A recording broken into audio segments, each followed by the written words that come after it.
All right, this is my talk on starting your own charity. I am Corydon 76.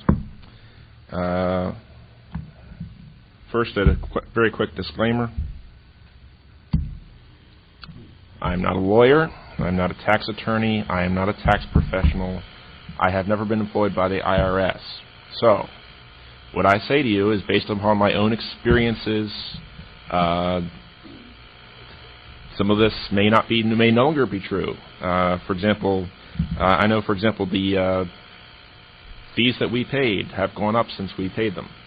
So, and any of these will change in the instructions, but if you're going to go ahead and do this, you will read the instructions anyway. So, first, some things. We start off with the organization itself, which is a corporation. The corporation is a separate legal entity. The major benefit of having a separate legal entity is that if you get sued, it's the corporation that's on the hook, and you can say, "Here's all of our assets," and no single person is on the hook. So the president's not financially up for $27 million because somebody sued the corporation. So that's a major benefit there. We start off with nonprofit versus for-profit. There really isn't too much difference, except that we can't go down the road of charity if it's a for-profit. I know some other people around here have tried for-profit organizations for cons. Some of them have been successful, others not so successful.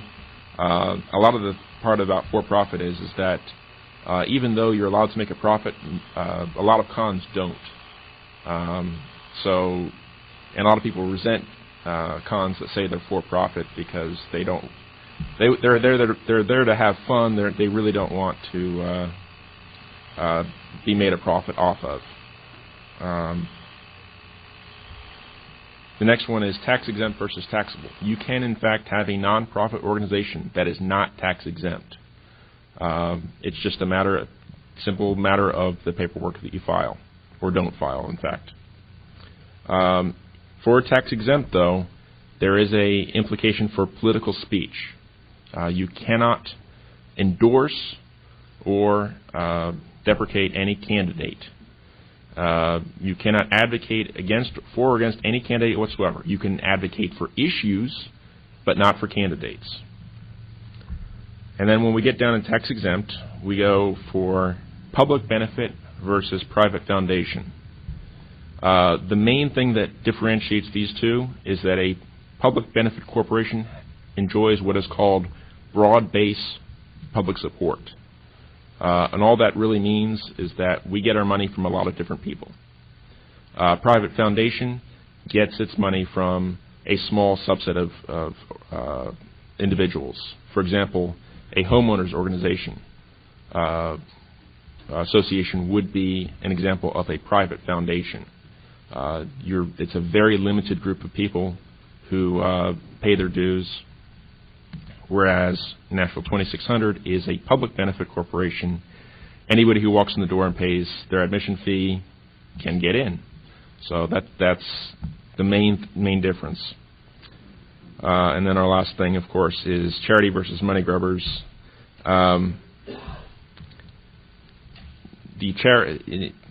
Below a public benefit corporation, we go one further step, and that's a charity status, which means that your donations to National 2600 are tax exempt.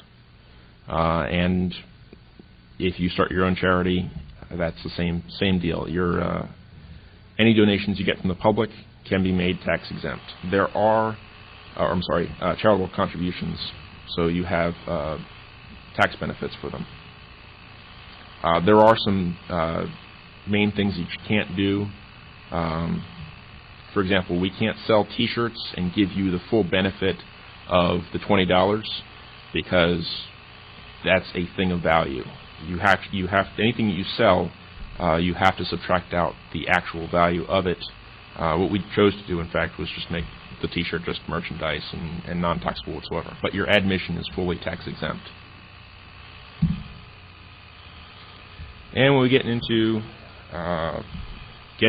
filing for a charity, there are 2 points. There's the state versus the federal. You're going to file your corporation itself with the state, but your tax exemption comes from the federal government, and generally speaking, the state exemptions follow from the federal exemptions. We are income tax exempt as a charity. However, with sales and use tax, anything that we use or give away is exempt from tax, but anything that we sell to the public, we still have to collect tax on that. Now, as it turns out, for Nashville 2600, we don't sell enough for the state to care. We actually tried to file for a reseller certificate with the state, and they laughed at us. They said, well, you don't make enough money, you don't bring in enough money, just pay your supplier their sales tax and don't worry about it. So we don't have to deal with sales tax in that way. But if you get above a certain limit, you do have to collect sales tax still for things that you sell. In Tennessee, that's right around $5,000. So if you may have $5,000 worth of sales, then you have to collect sales tax separately. But when you get from your supplier, that's also then tax exempt. Before you file, these are the steps that you need to do before you even think about filing with the state or the federal government. First thing you need is a corporate business address. In the case of Nashville 2600, it is my home address. There's no special thing about the business address. It does not have to be a place of business or open 8 to 5 or anything like that. It just has to be a physical address where if the state feels that you have done something that is not allowed, they can come find you.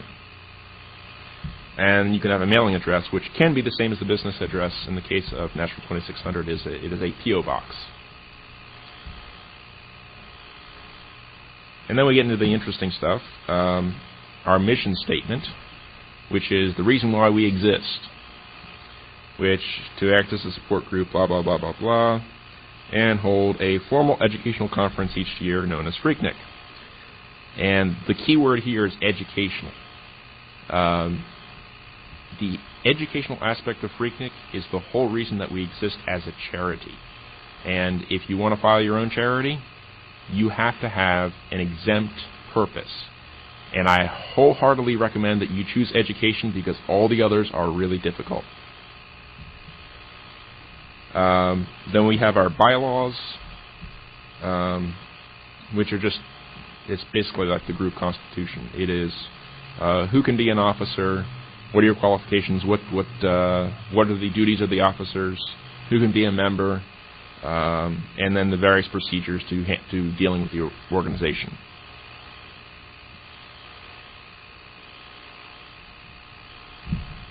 Brief word about the corporate benefits and responsibilities. I talked earlier about the benefit of being a separate legal entity.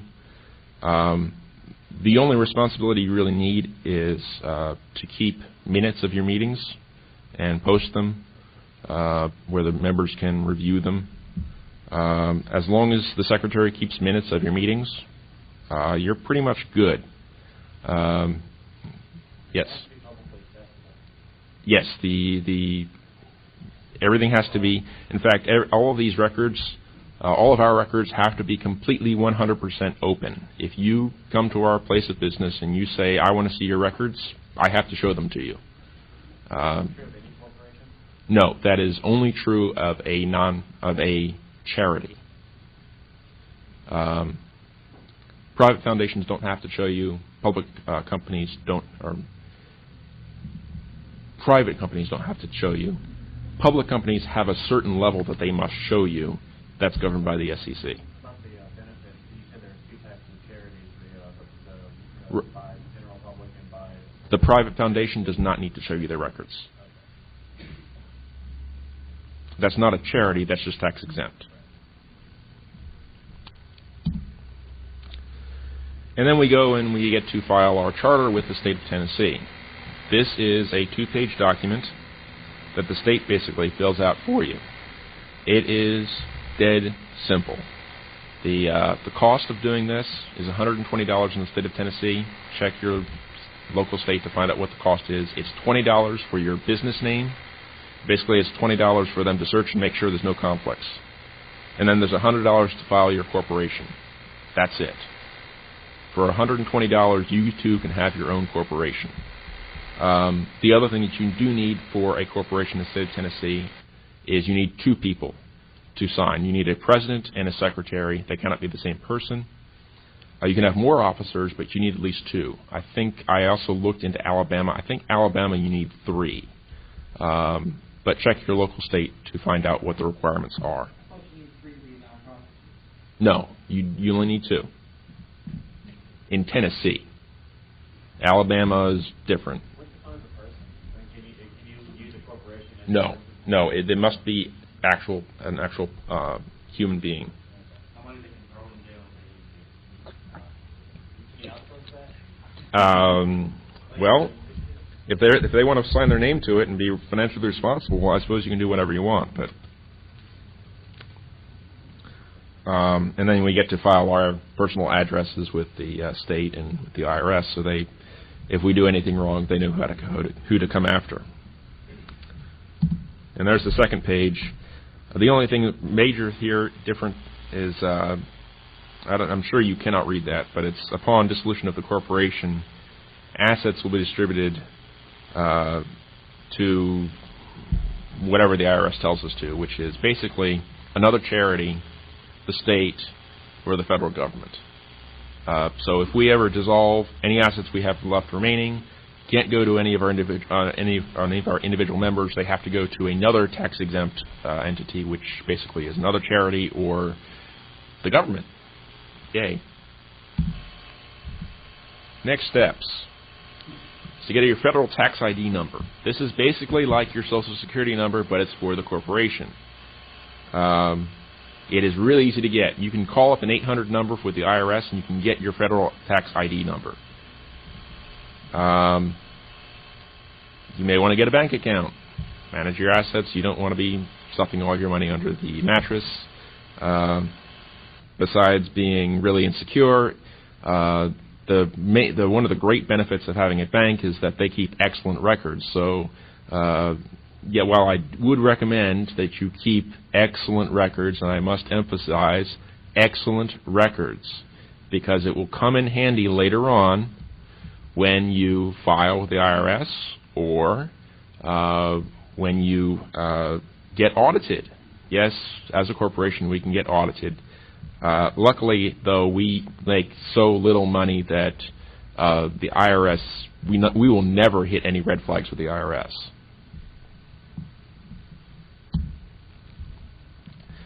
And now we get into our fun little discussion of why bureaucracies exist.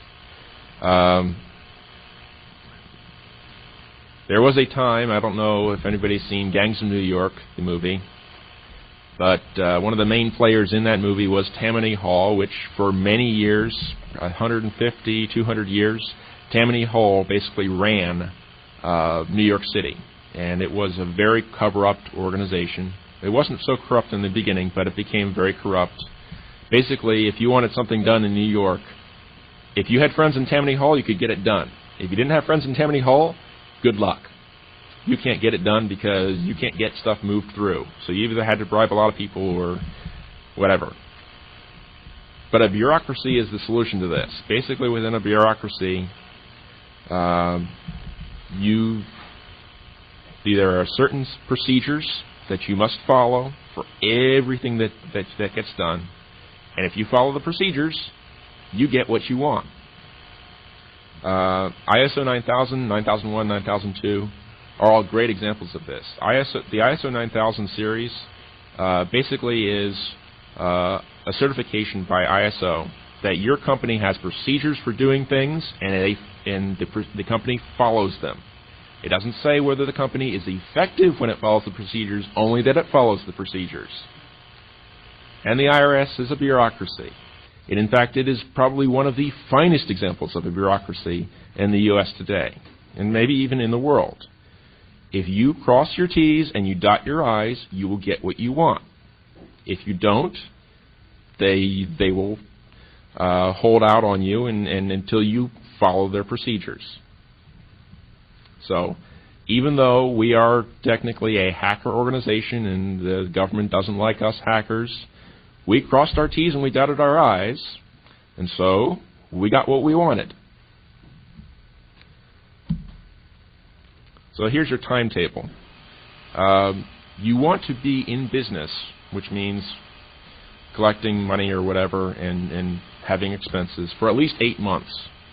If you do not have at least 8 months, you get to submit to the IRS your next 4 years' worth of budgets. But you can't pass the 27-month deadline. If you pass the 27-month deadline, you then have to submit a nice little document to the IRS that says why you missed the 27-month deadline. Basically, the 27-month deadline is from the point that you filed for your corporation, for your nonprofit. You have 27 months to file with the IRS. We got in 26 months and 29 days. So we got in just under the wire, and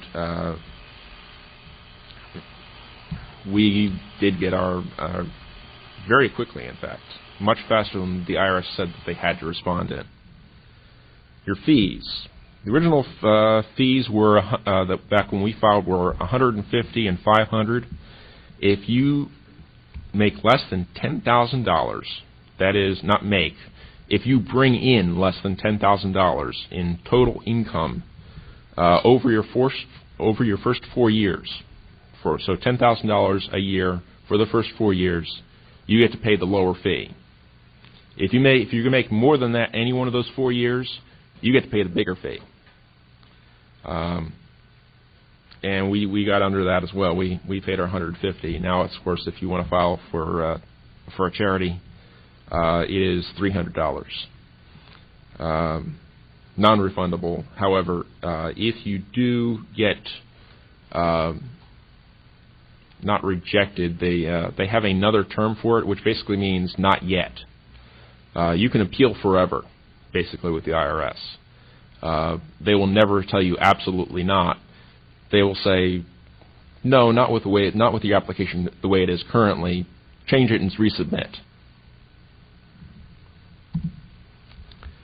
And here is our Form 1023, this is the actual form that I submitted, direct copy of it.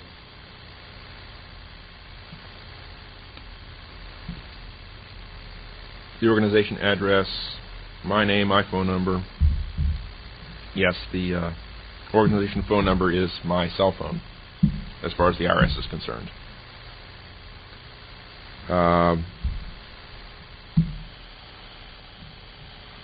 And I know you can't read this either, but it's basically a lot of yes/no questions, and where in your organizational documents does it say this?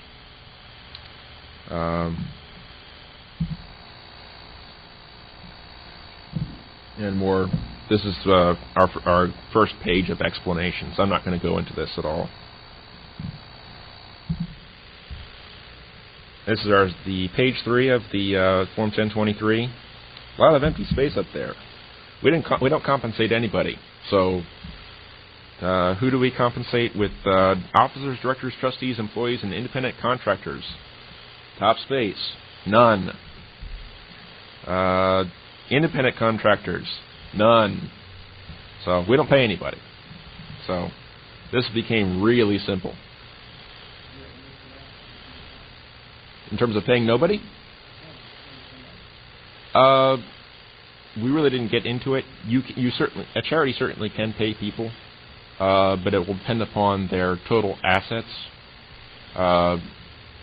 You actually can be a charity and spend 99% of your budget on salaries, but what you get into there is that on the state level, the state looks hard at you when you do that. Anything above about 25% of your total budget, the state will look very hard at you and wonder what you're doing, because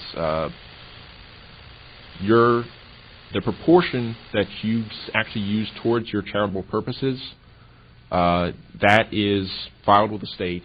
That percentage becomes public record, and people can look up. You can go on the State of Tennessee Secretary of State website right now, Division of Charitable Solicitations, and you can find out every charity registered in the state of Tennessee, what percentage actually goes towards the charitable purposes.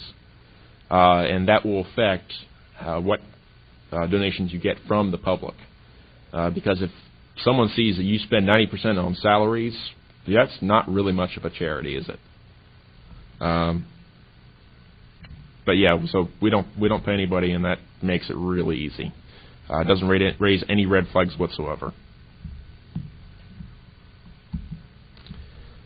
And a whole lot more of yes/no questions.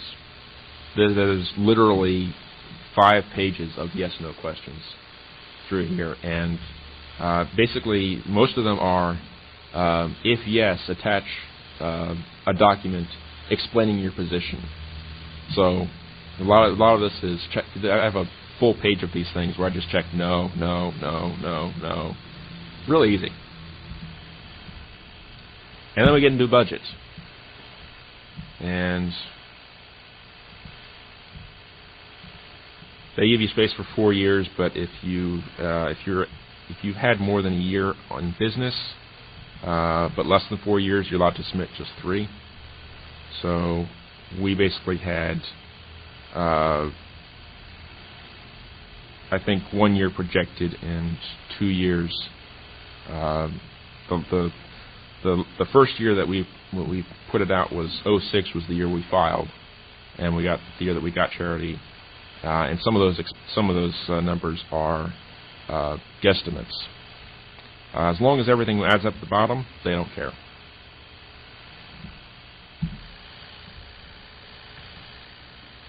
Etc.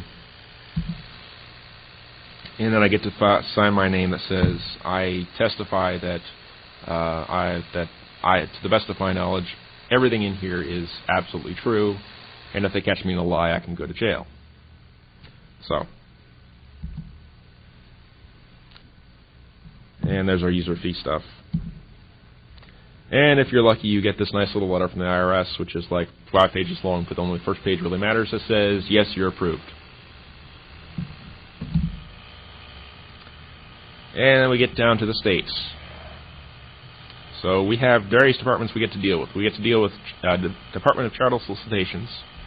And the really fun thing about Tennessee is, with the Department of Charitable Solicitations, we fall under their $30,000 a year mark. And what that mark means is that we applied to be exempt from the Division of Charitable Solicitations, which means we don't have to file quarterly reports with them about how much we solicited and how much we made, or how much we brought in as in terms of income. And the other mark in there is $300,000, which hopefully none of you will ever see. If you hit $300,000, the Department of Charitable Solicitations requires that you be audited by a professional accountant. Lots of fun there. Thankfully, we fall way below the $30,000 mark, so we don't have to worry about that stuff. And then we have Department of Revenue. Department of Revenue wants to know, you apply for your exempt status. Now, there's tax exempt from the federal government, which means you don't pay tax on your income. And then there's exempt for sales and use tax, which I discussed earlier. Basically means that anything that we give away or use internally is tax exempt.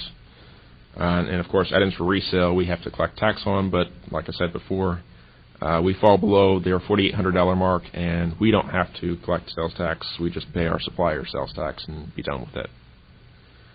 And as always, other states may have other requirements. Check your local state for what the requirements are. I do know in Alabama, for example, you cannot be exempt from sales and use tax unless you have a friendly legislator that you can get written into law. I kid you not, there are 200 organizations written into the state of Alabama, their laws, that says this organization is sales and use tax exempt. And everybody else has to, every other charitable organization that doesn't have a friendly legislator who's willing to write them into the law has to pay sales and use taxes for their organization. And our continuing obligations, we have to file an annual report with the state. This is basically a one-page thing where I go and I say, these are the 4 officers who were elected this year. Here's $20 for submitting this annual report, and that's it. It gets done in about a week. And then for the federal government, you may have to file an income statement, which isn't anything other than here's what we brought in, here's what our expenses were. We fall below the $25,000 mark, which is an important mark because it means we don't actually have to file anything, or we haven't had to file anything in 2006. I am informed, or was informed by the IRS, we'll have to fill out a postcard worth of data. $25,000, you get to file from $25,000 to $100,000, you get to file the easy form, which is 2 pages, just like the 1040.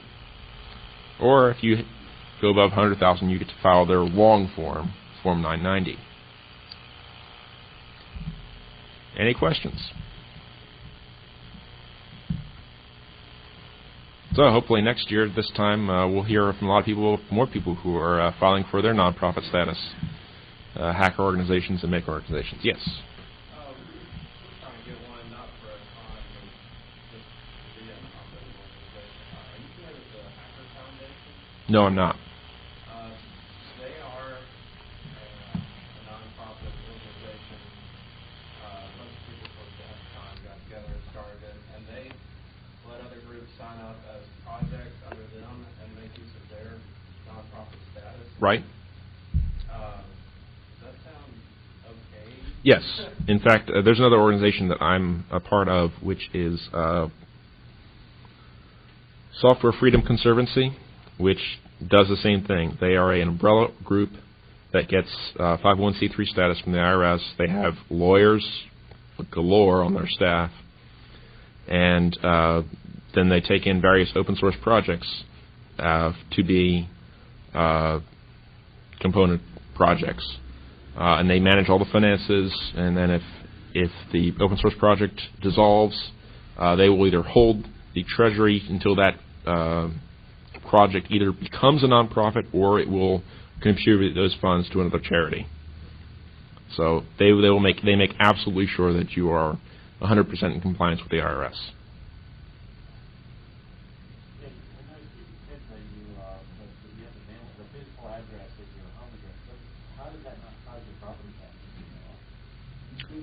Because it's not a for-profit corporation, and I use it as basically 99% of my home and 1% of the corporation.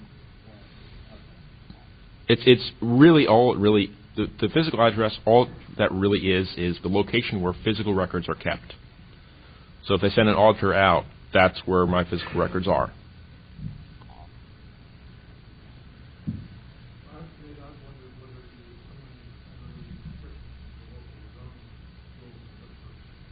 I'm not actually open for business. It's just a place where records are kept. So, yes, if I was actually open for business and I was selling merchandise out of the front of my home, yes, I think zoning ordinances would have a problem with that, but we're not doing that. Yes? Is there a low-cost business banking service? There are various ones. We use, in fact, any of this, the local banks will do that for you. Pretty much any bank will do it freely. They will open an account free for you, and they will give you a business account basically for free as long as you come in under, like, I think 100 transactions per month, which we come below 100 transactions per year. So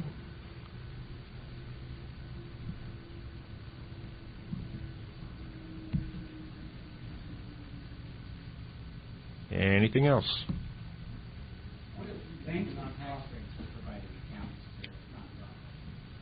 There are some that do that. We found that that actually was not the best way to do it, because we like doing things like using our debit card, going to, on the 9th floor, all the food and drink.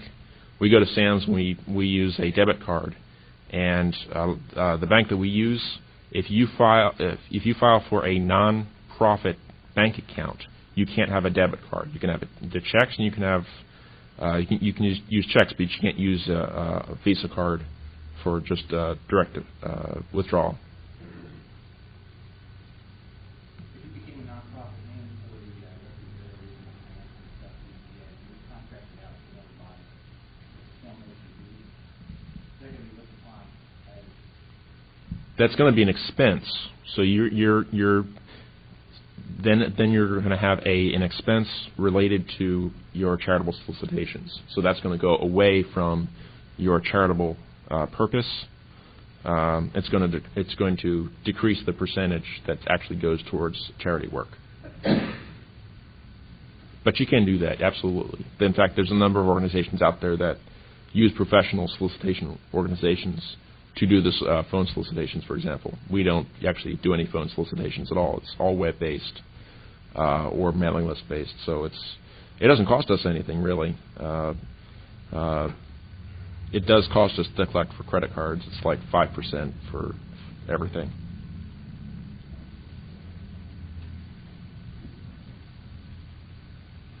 Any other questions?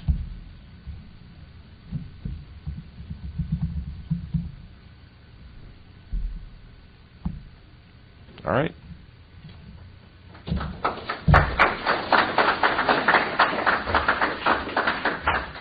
And if anybody else has any other questions, you're free to talk to me afterwards. I'll be near the registration desk pretty much the rest of the con.